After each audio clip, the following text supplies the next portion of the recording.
Hello दोस्तों, कैसे हो आप? दोस्तों, आज आपको हम बताएंगे ईपीएस 95 पेंशन से संबंधित यहाँ पर एक बहुत बड़ा न्यूज़ निकल कर आ रहा है। नया अपडेट हम आपको दे रहे हैं। यहाँ पर ईपीएफ से संबंधित सीतारमण जी ने यहाँ पर निर्मला सीतारमण जी को यहाँ पर घेराव किया था ईपीएस 95 पेंशन धारकों ने, जिन्होंने उनको अपना यहाँ पर विज्ञापन दिया था कि अभी तक जो हमारी ईपीएस 95 पेंशन बढ़ोतरी है वह अभी तक नहीं हुई है। तो ईपीएस 95 पेंशन बढ़ोतरी को लेकर यहाँ पर जो भी ईपीएस 95 पेंशन धारक है उन्होंने वहाँ पर जाकर विज्ञापन दिया और उनको यहाँ पर बोला भी गया था, उनसे बातें की गई थी कि अभी तक हमारी कोई पेंशन में सुनवाई नहीं हुई है। तो उन्होंने यहाँ पर आश्वासन देते हुए वहाँ से टाड़ा टमोली कर दी है। फिर यहाँ पर बुल्डाना के अंदर ईपीएस 95 पेंशन से संबंधित यहाँ पर बहुत बड़ा न्यूज़ निकल कर आ रहा है। यहाँ पर जो कमांडर अशोक रावत जी है उनका यहाँ पर विभिन्न प्रकार के जो नेतागण है ईपीएस 95 पेंशन से संबंधित उनका मान सम्मान किया गया यहाँ पर। और आगामी जो 6 तारीख से जो 12 तारीख तक का जो कार्यक्रम है उसका यहाँ पर बातें की गई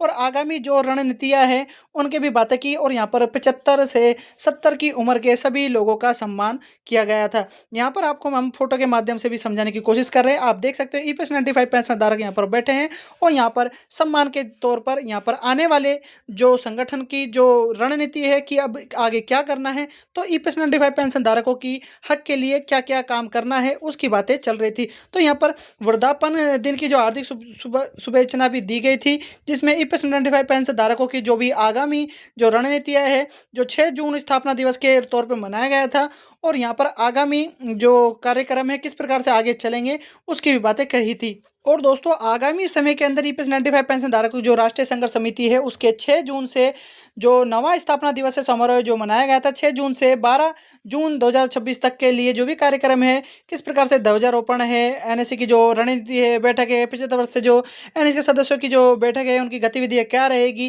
किस प्रकार की मांगे हैं, उनका भी यहाँ पर एक चार्ट जारी किया गया था और उसके ऊपर विस्तार रूप से चर्चा की गई थी कि हमें आगामी समय के अंदर इस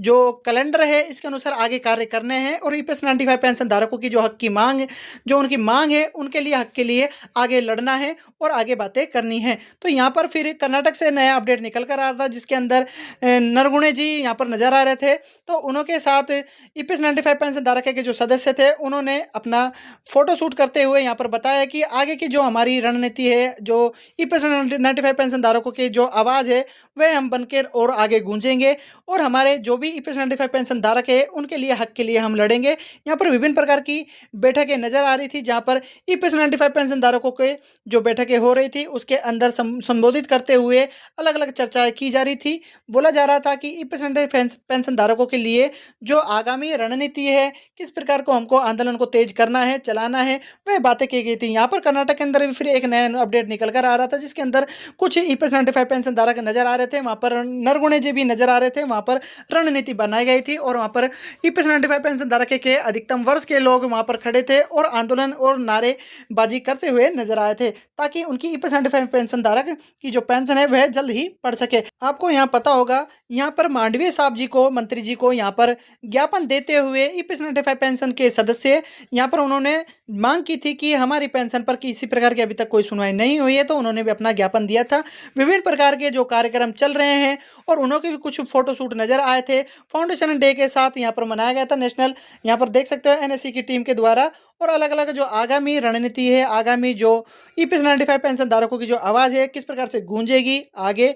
उनके हक के लिए और जो उनकी बढ़ोतरी है पेंशन उसके लिए किस प्रकार से आगे की रणनीति रहेगी और हमें किस किस प्रकार से किस किस राज्य में, किस किस देश में, या फिर हमारा जो अलग अलग जिलों के अनुसार जो हमारा जो टाइम टेबल है या हमारा कैलेंडर जारी किया जा रहा है उसके अनुसार रणनीति जारी की गई थी और उनके ऊपर बातें चल रही थी। यहाँ पर जो मैंने आपको बताया था मंत्री साहब से जो बातें हुई थी, मांडवी साहब को यहाँ पर ज्ञापन दिया था और बोला गया था कि हमारी जो मांग है ईपीएस 95 पेंशन धारकों की वह अभी तक किसी प्रकार कोई सुनवाई नहीं हुई है, आप इस पर जल्द ही सुनवाई कीजिए। तो यहाँ पर उन्होंने आश्वासन देते हुए कहा कि हम इसकी मांग को रख रहे हैं, तो मंत्रिपरिषद आगे की तरफ इस बात को पहुँचाएंगे, जो हाईकमान है उनके बाद ये बातें पहुँचेंगी, जब जाके देखते हैं संसद में इस बिल को पास हम करने की कोशिश करेंगे। तो दोस्तों, इस प्रकार का नया अपडेट नज़र आ रहा था जिसको हमने आपके साथ साझा किया था। ईपीएस 95 पेंशन धारकों ने सभी ने इसको वीडियो को अगर पूरा देखा होगा तो समझ में आया होगा। तो दोस्तों कैसा लगा मेरी वीडियो? अगर मेरी वीडियो आपको पसंद आए तो लाइक करें, आगे शेयर करें और दोस्तों चैनल पर नए हो तो चैनल को सब्सक्राइब जरूर कर लेना, क्योंकि आपको ऐसी वीडियो